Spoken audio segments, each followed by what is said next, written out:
Lele itu wak lanang loh. Nek itu Nduk.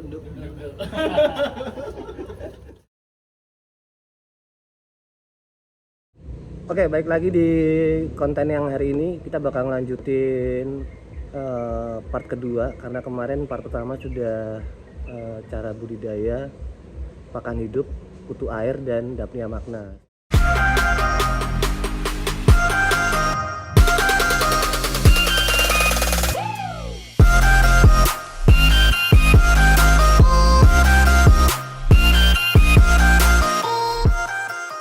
Nah, setelah kemarin di part pertama kan kita udah ngisi air ke kolam, udah masukin lele juga, udah kita lihat air lelenya seperti apa.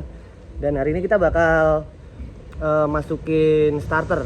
Di sini udah ditemenin sama ada Mas Anggoro, ada Mas Dim juga. Mas, halo. Namanya apa kemarin? Dim Beta. Nanti aku tulis ya. Nanti aku tulis di deskripsi. Jadi hari ini kita bakal masukin starter ya, Mas? starter DM sama kutir. Nah, starter DM sama kutir. Kebetulan hari ini lagi nggak ada yang direct, jadi gue bakal direct sendiri. Jadi habis ini kita bakal masukin starternya.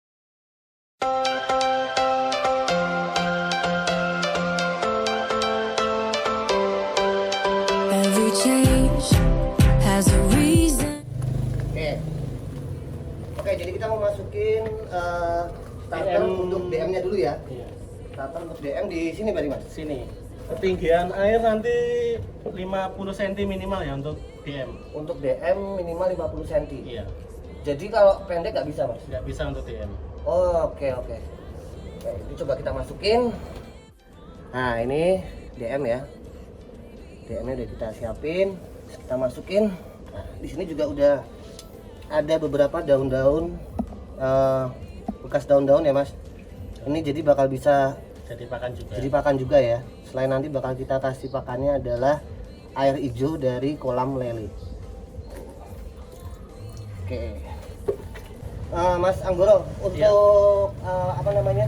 Untuk perawatan sendiri itu lebih mudah DM atau kutu air? Untuk perawatan lebih mudah DM sih. Lebih mudah DM ya. Karena perkembangannya juga lebih cepat DM. Kalau untuk kutu air kita masih harus kuras Perawatan juga. kuras. Untuk DM kan dia otomatis airnya bening sendiri nanti. Oh gitu. Iya. Tapi untuk kutu air Iya. sendiri ini tidak boleh langsung kena air hujan ya? Tidak boleh kena air hujan. Karena Biasanya mati nanti. oh gitu. Nah, Jadi teman-teman buat beda suhu. beda suhu ya. Nah, Jadi mungkin buat teman-teman yang mau budidaya terutama kutu air ya, harus ada catatannya adalah harus ditutup. betul. Tapi tetap harus kena matahari. Harus kena matahari. Karena untuk mecah kutirnya memang harus kena matahari ya, Mas. Iya. Untuk DM nggak ada masalah ya, DM ya juga harus panas ya. Mas. Tapi nggak perlu ditutup Tidak kan? perlu ditutup. Oh, nggak perlu ditutup. Oh, gitu, gampang kan? Oke, jadi sekarang kita udah siap untuk masukin air lele. Tadi udah masukin starternya DM.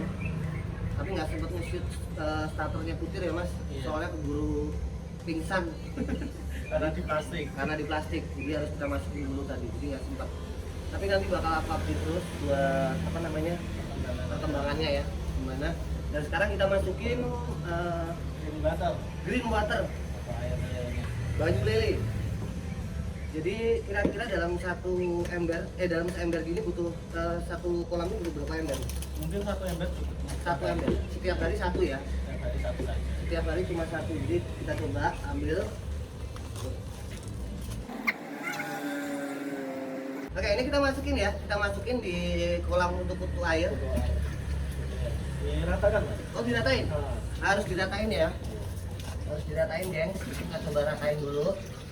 If we stop believing we're meant to be, expanding our abilities. If the passions Jadi Mas Anggoro, sebetulnya kalau dalam perawatan untuk kutu air dan Daphnia magna berarti lebih mudah Daphnia magna ya. yang makna Jadi mungkin nggak bau. nggak tahu. Terus untuk dana makna mungkin kita nggak mungkin murah soalnya nanti air bening sendiri. Oh gitu. Nah, untuk kutir mungkin kalau air udah mengendap kurang. Dan untuk kutu air dan Daphnia magnanya berarti setiap hari cukup satu ember. Satu ember paling bagus itu ngasihnya di water itu setiap malam atau sore. Oke. Oke, jadi untuk teman-teman yang mau ngasih air hijaunya paling bagus kalau nggak sore malam ya Mas. Jadi besoknya mungkin udah nyampur, besoknya tinggal pecah ya karena kena panasnya itu ya. Dan Mas Anggoro, sebetulnya untuk pakan, misalnya teman-teman agak sulit untuk air hijau yang punya lele, pakan alternatif bagi DM sama kutir ada nggak sih? Mungkin bisa digunakan air bekas cupang atau mau nguras juga sih bisa. Terus Katanya ada yang pakai air cucian beras, itu emang benar bisa? saya belum coba. Belum coba ya? Soalnya sempat dengar juga air cucian beras. Tapi kalau kemarin juga aku sempat Mas, jadi bikin untuk DM sendiri. Salah satunya bisa pakai Iya, Mbak. M4 sama BR. BR itu pakan Pakan gas. unggas ayam ya. Iya. Jadi mungkin nanti aku coba aku bikin videonya deh, konten yang lain untuk bikin pakan DM alternatif punya lele ya. yang nggak punya lele ya sebetulnya. Tapi mungkin kalau lele sendiri Mas Anggoro, sebetulnya kira-kira minim tuh berapa meter sih?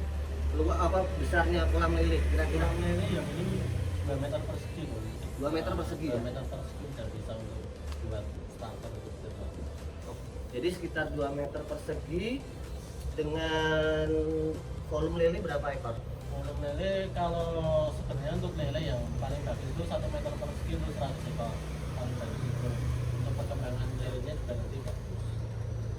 Oke, jadi mungkin buat teman-teman kira-kira kan memang untuk 1 meter persegi paling nggak butuh 100 ekor. Berarti mungkin kalau minimal 2 meter persegi kira-kira 200 ya. 200 ekor. Jadi ada untungnya juga buat teman-teman yang pengen bikin kolam lele. Selain kalian bisa bikin kutir, bikin dapnia makna, kalian juga bisa menghasilkan panen lele juga ya Mas. Lele juga konsumsi sendiri juga Konsumsi bisa. sendiri juga bisa. Cuma mungkin buat kalian yang pengen bikin misalnya pengen bikin timeline yang putarannya lebih enak, untuk volumenya tidak terlalu banyak ya Mas. Iya. Jadi nanti mungkin pembesarannya dari lelenya lebih cepat. Lebih cepat. Oke, gitu ya. Oke, mungkin besok bakal aku update lagi pas kita apa tadi Mas? Istilahnya kalau lagi Kebun. ngebum. Ngebum. Jadi istilah Atau lagi mecah. ngebum, mecah. Jadi mungkin lagi panen-panennya nanti bakal aku update lagi. Makasih Mas Anggoro udah datang. Mas Dim, sini Mas Dim. Masuk sini Mas Dim. Siap. Ini ditemenin Om Dim nih. Om Dim, ini ditemenin ini agak sini. Oke. Nah, Om Dim ini nggak apa di sini. Jadi ditemenin dari teman-teman Beta Sukoharjo sama Mas Anggoro dari DA Cupang SOC. da.cupang.soc. Aku udah hafal loh Mas. Iya. Mas Dim, spellingnya gimana sih? Spelling namanya? DHIM pakai H, Dim Beta. DHIM sambung betanya ya? Beta sambung. DHIM beta. Dah. Udah gitu ya. Oke, balik lagi di konten kemarin kita udah masukin apa namanya starter untuk kutu air dan apa namanya dapnia makna. Jadi ini udah masuk hari kelima setelah kita masukin starter ya. Kemarin kan udah kita masukin starternya bareng sama Mas Dim sama Mas Anggoro juga. Kemarin udah kita masukin, terus ini hari ini kita mau ngecek progresnya di hari kelima setelah kita masukin starter untuk kutir dan dapnia maknanya. Yuk.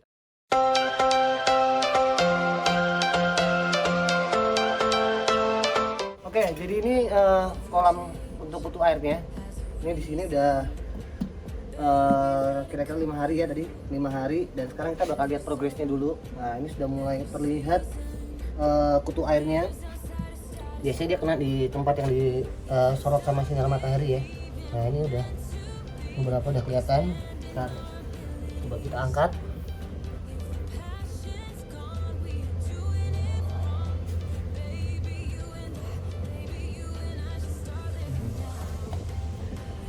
Ada jentik juga. Nah, jadi sebenarnya kalau kita kutu air sendiri, kalau kita dapat kutu air panennya itu juga bisa dapat jentik tuh.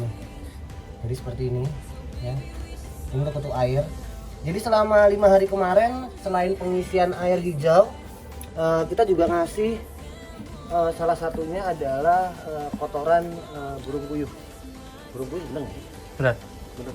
Ya, jadi kotoran burung puyuh kita pakai apa namanya, kain yang agak tipis atau jaring yang agak tipis. Jadi sambil kita saring, kita ambil, dimasukin air. Nah itu setiap hari tetap kita kasih, biasanya dikasih di pojokan setiap sudut kolamnya sendiri, setiap kolam kutu air. Nah jadi makanya udah mulai kelihatan. Nah ini sambil kita lihat lagi. Ini Banyak nih. Ini kayak gini ya kutu airnya. Kelihatan. Kelihatan ya, merah-merah gini. Nah ini coba kita cek, kita masukin ke dalam. Wah, Jatuh. hampir jatuh kameramennya. Nih, ini kutu airnya. Jadi sebetulnya untuk pakan dari kutu air sendiri mempengaruhi apa namanya, mempengaruhi kualitasnya sendiri ya, kualitas dari kutu airnya sendiri. Jadi kalau merah-merah begini emang kemarin juga sempat belajar dari salah satu petani pakan hidup yang ada di Solo juga, salah satunya Pak Tulus. Kemarin saya juga banyak belajar kemarin ke sana. Ternyata untuk air lele saja tidak cukup, untuk air lele juga tidak cukup, jadi harus diimbangin dengan kotoran burung puyuh seperti itu, kotoran burung puyuh. Nah ini untuk kutu air. Sekarang kita cek untuk apa namanya, dapnia maknanya. Kita cek untuk dapnia makna. Kang, kameramen mau jatuh tadi ya. Kameramen mau jatuh. Nah, di sini bisa kita lihat. Nah, sebelah sini nih, ini udah ada yang gede-gede juga. Biasanya kalau udah gede-gede ini dia bakal pecah. Ini yang besar-besar, coba kita ambil ya. Kita ambil. Oh, di sebelah sini banyak banget nih. Oh, sebelah sini. Nah, ini dia. Ini dapnia maknanya ya. Biasanya kalau gede-gede gini dia bakal pecah nanti. Jadi saran buat teman-teman yang mau ngambil apa namanya, untuk mau ngambil dapnia makna, sarannya sih pakai jaring yang agak kecil ya. Sorry. Jadi setelah kalian ambil pakai jaring besar segini, mungkin kalian taruh di tempat apa namanya, taruh di tempat bisa pakai baskom atau pakai soliter kayak gini. Nah ini wujud ini ya. Bisa kalian taruh di baskom dulu atau tempat yang seperti soliter. Nah setelah ini biasanya kalian saring lagi. Jadi kalian pakai saring yang agak bolongannya agak sedikit rapet ya. Jadi nanti biar yang besar-besar bisa ketarik, terus kita balikin lagi ke kolam.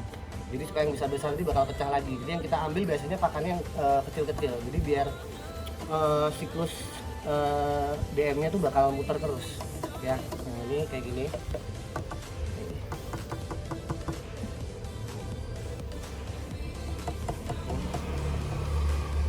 Ini untuk kutu airnya sendiri, warnanya udah merah-merah seperti ini. Nah, kalau udah seperti ini tinggal kalian cuci biasa, terutama untuk kutir ya, karena kutir kan airnya kan termasuk airnya agak kotor. Jadi sarannya sih buat teman-teman bisa dicuci dulu sebelum dikasih makan. Kalau dapnia makna sendiri sebenarnya nggak ada masalah, karena untuk kolam dapnia makna kan bisa kalian lihat di bawah sini kan kolamnya jernih ya, airnya jadi jernih, bening. Pakannya sendiri sama kayak kutu air. Setiap hari cuma dikasih air hijau aja, ketinggian untuk air hampir sekitar 40 cm buat dapnia maknanya. Kalau kutu air sendiri ya sekitar 30 sampai 35 lah kedalamannya. Tapi yang pasti biar siklusnya terbaik ya jangan dihabisin. Jadi emang harus disisain biar nanti mereka bisa bakal pecah lagi. Oke. Jadi itu, dan oh ya, ini juga buat kolam lelenya sendiri. Ini buat kolam lelenya yang kemarin udah sampai sekarang airnya masih warna hijau ya. Masih warna hijau. Jadi setiap hari untuk air lelenya sendiri ini kita pindahin ke mana, ke dalam kolam, di kolam kutu air, begitupun di kolam dapnia makna. Kita pindahin, nanti kira-kira sudah mulai merusut, baru tinggal kita isi lagi. Kira-kira habis itu sehari selanjutnya baru kita udah bisa pakai air hijaunya lagi nih. Jadi air hijaunya seperti ini udah enak banget air hijau. Jadi seperti itu dulu lanjutan dari budidaya pakan hidup untuk butuh air dan punya makna. Ya, tetap ikutin channel Sekolah Beta. Terima kasih buat teman-teman para geng-geng Sekolah Beta. Jangan lupa subscribe pokoknya, komen, like dan share. Oke? Salam percuma.